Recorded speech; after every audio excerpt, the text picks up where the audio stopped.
साल 2061 में पृथ्वी खतरे में पड़ जाती है। सूर्य एक रेड जायंट बनने वाला है और 100 वर्षों के भीतर पृथ्वी की कक्षा को निगल लेगा। दुनिया के सभी राष्ट्र मिलकर एकजुट होकर यूनाइटेड अर्थ गवर्नमेंट (UEG) बनाते हैं और वैंडरिंग अर्थ प्रोजेक्ट शुरू करते हैं। इस प्रोजेक्ट के तहत पृथ्वी को सौर मंडल से बाहर ले जाने के लिए 12,000 बड़े फ्यूजन इंजन उत्तरी गोलार्ध और भूमध्य रेखा के आसपास बनाए जाते हैं। मानव आबादी इन इंजनों के पास और उनके नीचे बनाए गए भूमिगत शहरों में रहेगी। चीनी अंतरिक्ष यात्री लियू पेकियांग navigation platform international space station पर एक मिशन पर जा रहे हैं ताकि पृथ्वी की यात्रा में उसका मार्गदर्शन कर सकें। इस मिशन से पहले वह अपनी आखिरी रात अपने बेटे लियू ची और अपने ससुर हान जियांग के साथ बिता रहे हैं। इसी दौरान वह अपने कंप्यूटर पर बृहस्पति की गुरुत्वाकर्षण शक्ति का उपयोग कर पृथ्वी के ग्रेविटेशनल स्लिंगशॉट मूव को मॉनिटर कर रहे हैं। लियू पेकियांग अपने बेटे लियू ची को बताते हैं कि बृहस्पति में एक भयंकर तूफान है और यह 90% हाइड्रोजन से बना है। वह उससे कहते हैं कि जब वह बृहस्पति को बिना टेलीस्कोप के देख सकेगा तभी वह वापस आएंगे। तब तक वह अपने पिता को आकाश में एक तारे के रूप में देखें। बच्चे के सो जाने के बाद लियू पेकियांग अपने एस्ट्रोनॉट टैग्स हान जियांग को देते हैं ताकि वह और उनका बेटा भूमिगत शहर में रहने का अधिकार प्राप्त कर सकें। अपनी दिवंगत पत्नी को याद करते हुए वह अपने ससुर से माफी मांगते हैं। सालों बीतने के साथ सुनामी जैसे प्राकृतिक आपदाओं के कारण मानव आबादी का एक बड़ा हिस्सा खत्म हो जाता है और जब पृथ्वी सूर्य से दूर हो जाती है तो सतह पूरी तरह बर्फ में बदल जाती है। 17 साल बाद 2078 में अंतरिक्ष स्टेशन के अंतरिक्ष यात्री चीनी नववर्ष के बाद पृथ्वी लौटने की तैयारी करते हैं। लेकिन अब युवा वयस्क लियू ची इस खबर से उत्साहित नहीं है।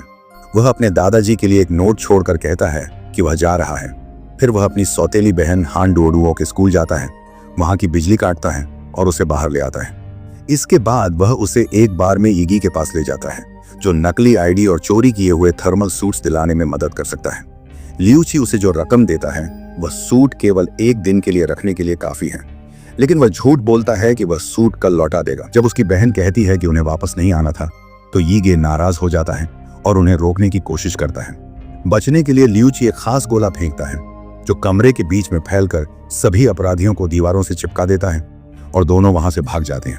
भाई बहन पूरे शहर में भागते हैं और उन मजदूरों की लाइन तक पहुंचते हैं जिन्हें सतह पर भेजा जाने वाला है जहां अपराधी प्रवेश नहीं कर सकते।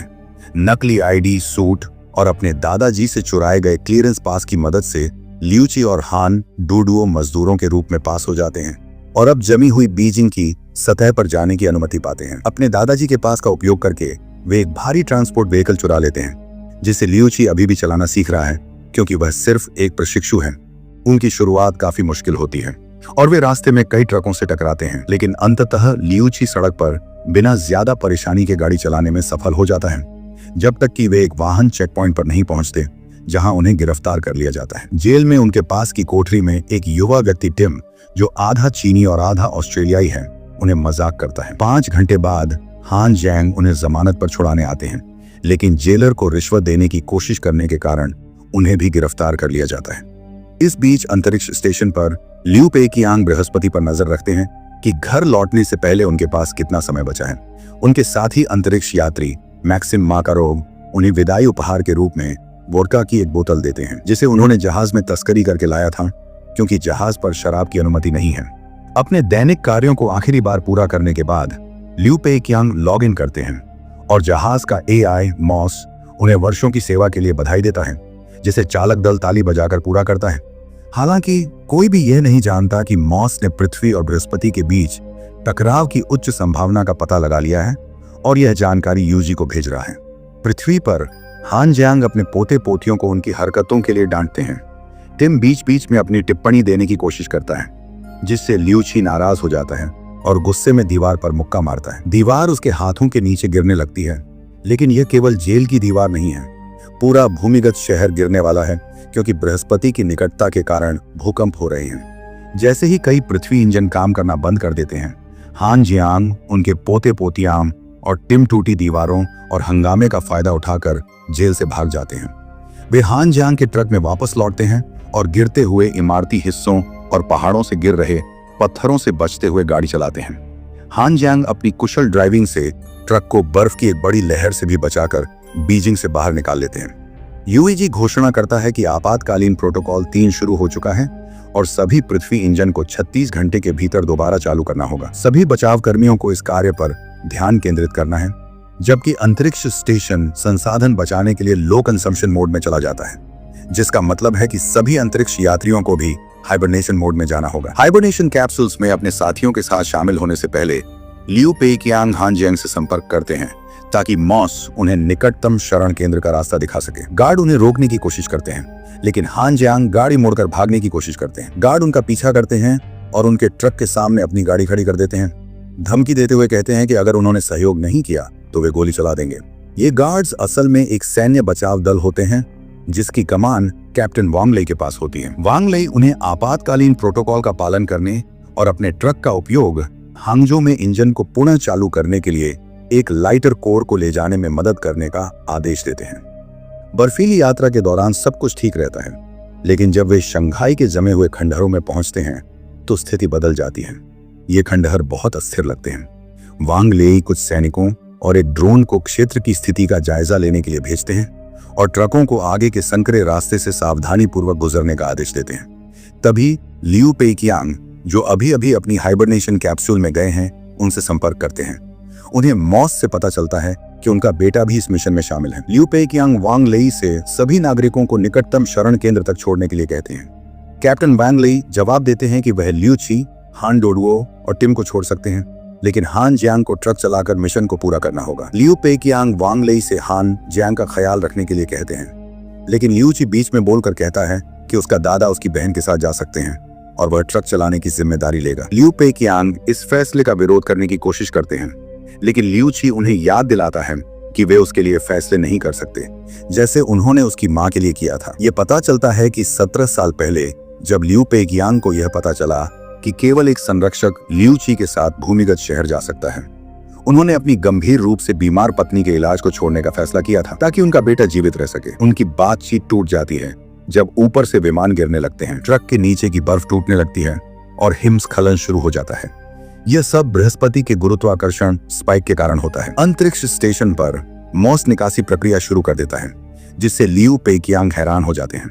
वह यूईजी से संपर्क करने की मांग करते हैं, लेकिन मोसेस उनकी बात नहीं मानता और उनके कैप्सूल में हाइबरनेशन गैस छोड़ देता है। इस बीच वांग लेई के समूह का एक वाहन गिरते हुए पत्थरों के कारण नष्ट हो जाता है और वे एक अवरुद्ध सड़क पर फंस जाते हैं। सभी अपने ट्रकों से बाहर निकलते हैं ताकि वे कुचले न जाएं। लियू ची एक खास घोड़ा छोड़ता है जो उसके परिवार को सुरक्षा प्रदान करता है, जबकि सैनिक लाइटर कोर को बचाने में लग जाते हैं क्योंकि यह मानवता की आखिरी उम्मीद है। समूह शंघाई टॉवर के अंदर से चढ़कर खंडहरों के दूसरी तरफ पहुंचने की योजना बनाता है। नागरिक लाइटर कोर के साथ एलिवेटर शाफ्ट के अंदर से ऊपर चढ़ते हैं, लेकिन टॉवर धीरे धीरे गिरने लगता है। सैनिक बाहर निकलने का रास्ता खोजने की कोशिश करते हैं और जम चुकी खिड़की पर गोली चलाकर एक रास्ता बनाते हैं। अधिकांश दल 75वीं मंजिल तक पहुंच जाता है, लेकिन रस्सी टूटने लगती है और हान जियांग, एक सैनिक और कोर अभी तक ऊपर नहीं पहुंचते। समूह कोर को खींचने को प्राथमिकता देता है, जिसके कारण लियू ची अपने दादा को अकेले पकड़ता है। रस्सी टूटने से बचाने के लिए वांग लेई रस्सी काट देते हैं, जिससे हान जियांग नीचे गिरने लगते हैं, लेकिन एक सैनिक उन्हें पकड़ लेता है और उन्हें दीवार के एक हिस्से में फेंक देता है, इससे पहले कि वह खुद गिरते हुए एलिवेटर से कुचला जाए। हान डोडुओ और लियू ची अपने दादाजी को बचाना चाहते हैं, लेकिन यह बहुत खतरनाक है और समय नहीं है, इसलिए वांग लेई की टीम उन्हें खींच कर ले जाती है। इस दौरान हान जियांग का सूट ऑक्सीजन खत्म कर देता है। अपनी किस्मत को स्वीकार करते हुए वह अपना हेलमेट उतार देते हैं और ठंड में जमकर मर जाते हैं, जबकि उन्हें याद आता है कि 17 साल पहले उन्होंने बाढ़ से हान डोडुओ को बचाया था और उसे गोद लेकर अपनी बेटी का नाम दिया था। बाकी समूह टॉवर के गिरने से ठीक पहले बाहर निकलने में कामयाब होता है। लियू ची वांग लेई पर अपने दादाजी को न बचाने के लिए गुस्सा हो जाता है। वो वांग लेई को मुक्का मारने की कोशिश करता है, लेकिन कैप्टन प्रशिक्षित होने के कारण उस पर कोई असर नहीं पड़ता। इस पर लियू ची और उनकी बहन मिशन छोड़ने का फैसला करते हैं, क्योंकि अब सैन्य दल के लिए उनका कोई उपयोग नहीं है, खासकर ट्रक खोने के बाद। टिम भी उनके साथ जाने का फैसला करता है। अंतरिक्ष स्टेशन पर लियू पेइकियांग किसी तरह हाइबरनेशन से खुद को जगाने में सफल हो जाते हैं। यह प्रोटोकॉल का उल्लंघन है, इसलिए एआई इसे ठीक करने के लिए 2 और क्रूमेट्स माकारोव और हमदान को भी जगा देता है। लियू पेइकियांग उन्हें समझाते हैं कि स्टेशन ने अपना रास्ता बदल लिया है और पृथ्वी से संपर्क टूट गया है। उन्होंने बताया कि स्टेशन ने पृथ्वी को छोड़ दिया है और वह अपने बेटे की चिंता कर रहे हैं। माकारोव बताते हैं कि वे लो कंजम्पशन मोड में हैं, लेकिन लियू पेक्यांग इसे झूठ बताते हैं और स्क्रीन पर ऊर्जा रीडिंग दिखाते हैं, इसे त्याग कहते हुए। वह स्टेशन को रोकने के लिए मुख्य मॉड्यूल में प्रवेश करने की योजना बनाते हैं। माकारोव मदद करने के लिए सहमत हो जाते हैं। वे सूट पहनकर एयरलॉक खोलने के लिए एक बम लगाते हैं, जिसे लियू पेक्यांग ने तैयार किया है। जैसे ही दरवाजा टूटता है, वे बाहर खींचे जाते हैं। लियू पेक्यांग एक रस्सी पकड़ने में कामयाब होते हैं और माकारोव को भी पकड़ लेते हैं ताकि वह अंतरिक्ष में न बह जाएं। तभी उन्हें पता चलता है कि पृथ्वी बृहस्पति की ओर खींची जा रही है। इस बीच हान डुओडुओ, लियू ची और टिम एक एसओएस सिग्नल का पीछा करते हुए एक दुर्घटनाग्रस्त ट्रक तक पहुंचते हैं, जो अब भी सही हालत में है।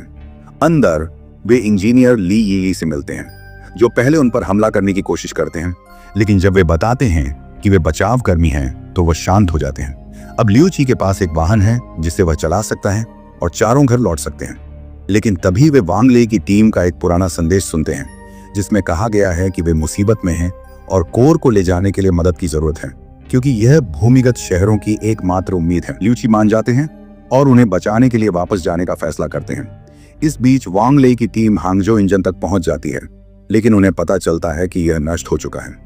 तभी उनमें से एक साथी अचानक पीछे गिरकर जमकर मर जाता है, जिससे एजेंट झो कियान नाराज हो जाती है और गुस्से में कोर पर गोली चला देती है, यह कहते हुए कि वह और मौतें नहीं देखना चाहती। तभी लियू ची और बाकी लोग पहुंचते हैं और बताते हैं कि उनके ट्रक में एक और लाइटर कोर है। सभी मिलकर इसे सुलावेसी के इंजन तक पहुंचाने का फैसला करते हैं। अंतरिक्ष स्टेशन पर लियू पेक्यांग और माकारोव जहाज की संरचना पर चढ़कर मुख्य मॉड्यूल तक पहुंचने की कोशिश करते हैं। मॉड्यूल गोल गोल घूम रहा है और उनके पास आने पर उन्हें रेलिंग से नीचे धकेल देता है। दोनों अंतरिक्ष यात्री अलग अलग रेलिंग पकड़ने में सफल हो जाते हैं और योजना बनाते हैं कि जब मॉड्यूल फिर से पास आए तो उस पर कूद जाएं। लियू पेक्यांग सफलतापूर्वक कूदने में कामयाब होते हैं, लेकिन माकारोव को स्वचालित सुरक्षा प्रणालियों द्वारा मार दिया जाता है।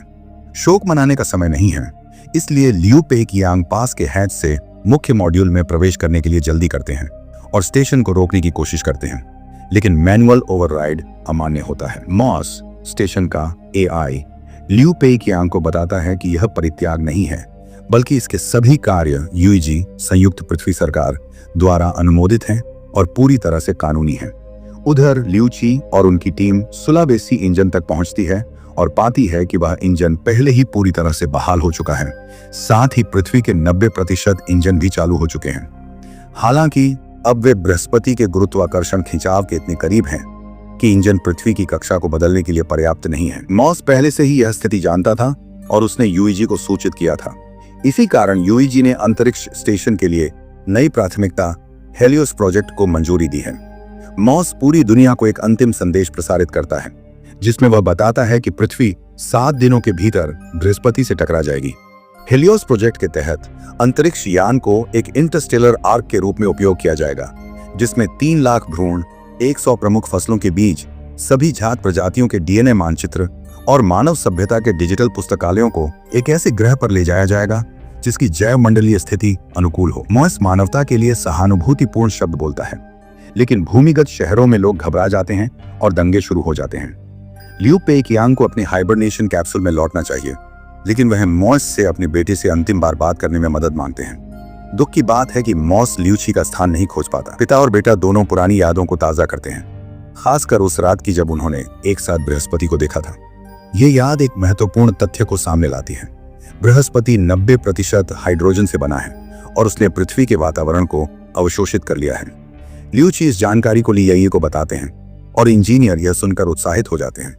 वह महसूस करते हैं कि अभी भी आशा है। बृहस्पति ने जो ऑक्सीजन अवशोषित की है, उसे जलाने से एक शक्तिशाली धन झटका लहर पैदा हो सकती है, जो पृथ्वी को बृहस्पति से दूर धकेल सकती है। इसके लिए उन्हें केवल माचिस की जरूरत होगी और वह माचिस सुलावेसी इंजन है। हालांकि यह एक खतरनाक मिशन है, वांग लेई की टीम इसे स्वीकार करती है, क्योंकि 1 हफ्ते तक मौत का इंतजार करने से यह बेहतर है। टीम ट्रक के जरिए नियंत्रण केंद्र जाती है, जहां ली यी हर सदस्य को योजना के अनुसार कार्य सौंपते हैं। वांग लेई अन्य बचाव दल से मदद मांगने की कोशिश करते हैं, लेकिन वे सभी क्षेत्र से खाली हो रहे हैं और उनकी सहायता करने से इनकार कर देते हैं। टीम को यह मिशन अकेले करना होगा। लियू ची और वांग लेई हाथ मिलाते हैं और फिर टीम अपने साहसी मिशन के लिए रवाना हो जाती है। इंजन भवन में प्रवेश करने के बाद समूह अलग अलग कार्यों के लिए बंट जाता है। हान डोडुओ और जो क्यान संचार कक्ष में जाकर अतिरिक्त सहायता मांगने की कोशिश करेंगे। लियू ची और टिम लाइटर कोर को रिएक्शन चैम्बर तक ले जाने का काम करेंगे। वांग लेई और उनकी टीम मैन्युअल रूप से इंजन को अनलॉक करेगी और ली यी इस सिस्टम को हैक करके सारी ऊर्जा को एक नोजल पर केंद्रित करेंगे। हान डोडुओ अन्य बचाव दलों से संपर्क करने की कोशिश करती है, लेकिन वे या तो उसकी बात को अनदेखा कर देते हैं या उसकी बात समझ नहीं पाते। इस बीच ली यी सफलतापूर्वक सिस्टम में हैक कर लेते हैं और वांग लेई की टीम को पिन को धकेलने के लिए कहते हैं, जबकि लियू ची और टिम रिएक्शन चैम्बर में घुसने की कोशिश करते हैं। शुरुआत में सब कुछ ठीक चल रहा होता है, लेकिन जल्द ही समस्याएं शुरू हो जाती हैं। ली यी या इंजन को बंद नहीं कर पाते क्योंकि उनका सॉफ्टवेयर 99% पर अटक जाता है। इसके कारण एक अन्य वैज्ञानिक लाओ हे को सीपीयू रूम में जाकर कनेक्शन को फिर से कॉन्फ़िगर करना पड़ता है। इससे इंजन कोर को पूरी तरह समाहित नहीं कर पाता और लियू ची को इसे मैन्युअल रूप से धकेलना पड़ता है। इसके अलावा इंजन के संचालन से क्षेत्र में कंपन होने लगते हैं, जिससे दीवारें गिरने लगती हैं। गिरते मलबे के कारण वांग लेई की टीम और लॉकिंग पिन के बीच बाधा उत्पन्न हो जाती है और जो क्यान हान डुओ और ली यी को बचाते हुए मर जाती हैं। लियू ची ब्लोटॉर्च का उपयोग करके लाइटर कोर को अलग करने और इसे और आगे धकेलने की कोशिश करते हैं। इसी बीच हान डोडुओ को एक अंतरिक्ष यात्री का टैग मिलता है, जिसका उपयोग वह लियू पेकियांग से संपर्क करने के लिए करती हैं और उन्हें उनकी योजना के बारे में बताती है। मोएस हस्तक्षेप करता है और कहता है कि कुछ इजरायली वैज्ञानिकों ने पहले ही यह विचार किया था और उनके गणना के अनुसार यह योजना काम नहीं करेगी।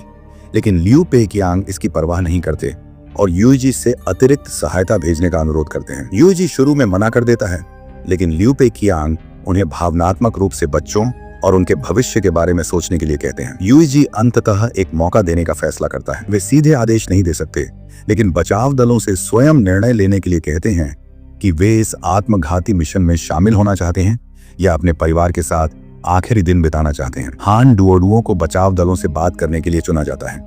वे एक संदेश भेजती हैं जिसमें वह अपनी डर के बावजूद मदद करने की इच्छा और आशा की बात करती हैं। उनके शब्द अधिकांश बचाव दलों को अपनी दिशा बदलने और मदद करने के लिए प्रेरित करते हैं। स्पीच समाप्त होने के बाद हान डुओ वांग लेई की टीम में शामिल होकर पिन को धकेलने में मदद करती है, जबकि लियू पेकियांग अन्य इंजनों को बृहस्पति की ओर पुनर्निर्देशित करना शुरू करते हैं। बहुत प्रयास के बाद लियू ची कोर को सही स्थान पर धकेलने में सफल होते हैं, लेकिन वह चैम्बर के अंदर फंस जाते हैं। टिम उनकी रस्सी पकड़कर पुल से कूदते हैं, जिससे एक काउंटरवेट बनता है।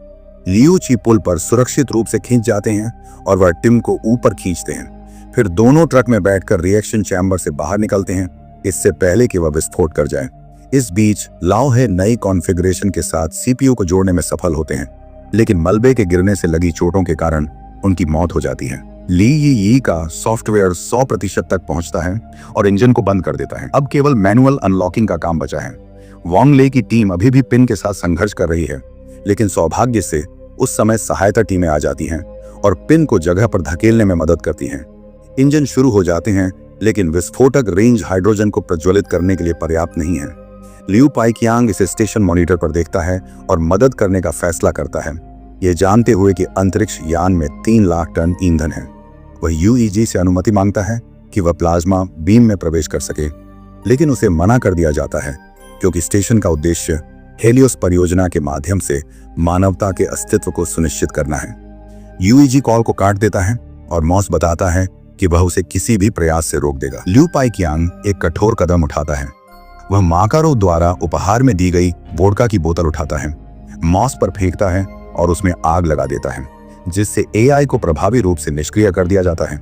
लियू पेकियांग को अंततः स्टेशन का मैनुअल नियंत्रण प्राप्त होता है और वह इसे प्लाज्मा बीम की ओर ले जाने लगता है। इस बीच यूईजी से एक संदेश आता है जिसमें कहा जाता है कि उन्होंने आशा के पक्ष में फैसला लिया है और उनके निर्णय का सम्मान किया जाएगा। अपने आखिरी पलों में लियू पेकियांग पृथ्वी से संपर्क करता है और टीम को कहता है कि वे इंजन बंद न करें, भले ही लियू क्यूई उनकी योजना के खिलाफ कितना भी विरोध करे। वह अपने बेटे से माफी मांगता है और 17 साल पहले की तरह उससे कहता है कि आकाश को देखो, जहां वह एक तारे के रूप में अपने पिता को देखेगा। स्टेशन प्लाज्मा बीम से टकराता है और इस बार परिणाम स्वरूप विस्फोट बृहस्पति को नष्ट करने और पृथ्वी को धक्का देने के लिए पर्याप्त होता है। टीम और बचाव इकाइयां भूमिगत शहर में छिपने के लिए दौड़ पड़ती है, लेकिन लियू क्यूई हान डोडुओ को छोड़ना नहीं चाहता, जो मलबे के नीचे बेहोश हो गई है। ली यी उन्हें इंजन के नीचे छिपने का सुझाव देता है, जो झटके की ताकत का मुकाबला कर सकता है। वांग लेई की इमारत के गिरने से मृत्यु हो जाती है और भाई बहन एक गड्ढे में गिर जाते हैं। वे केवल लियू क्यूई के विशेष गोले की बदौलत जीवित रहते हैं, लेकिन जब एक मशीनरी का टुकड़ा गोले से टकराता है तो दोनों बाहर फेंक दिए जाते हैं और लियू क्यूई का हेलमेट टूट जाता है। हन डोडुओ मदद के लिए टिम को पुकारती है। जैसे ही पृथ्वी के इंजन फिर से काम करने लगते हैं और आखिरकार ग्रह को बृहस्पति के वायुमंडल से बाहर निकाल देते हैं। 3 साल बाद मानवता ने सूर्य के विस्तार से पहले सौरमंडल से पृथ्वी को बाहर ले जाने के लिए एक नया प्रोजेक्ट शुरू किया है। वॉन्डरिंग अर्थ अल्फा सेंट्री स्टार सिस्टम की ओर बढ़ रही है और लियू क्यूई, हन डोडुओ और ली यी परिवहन वाहन चालकों के रूप में काम कर रहे हैं, जो मानवता के उज्जवल भविष्य के लिए आशा और संसाधन ले जा रहे हैं। और मूवी यही खत्म हो जाती है।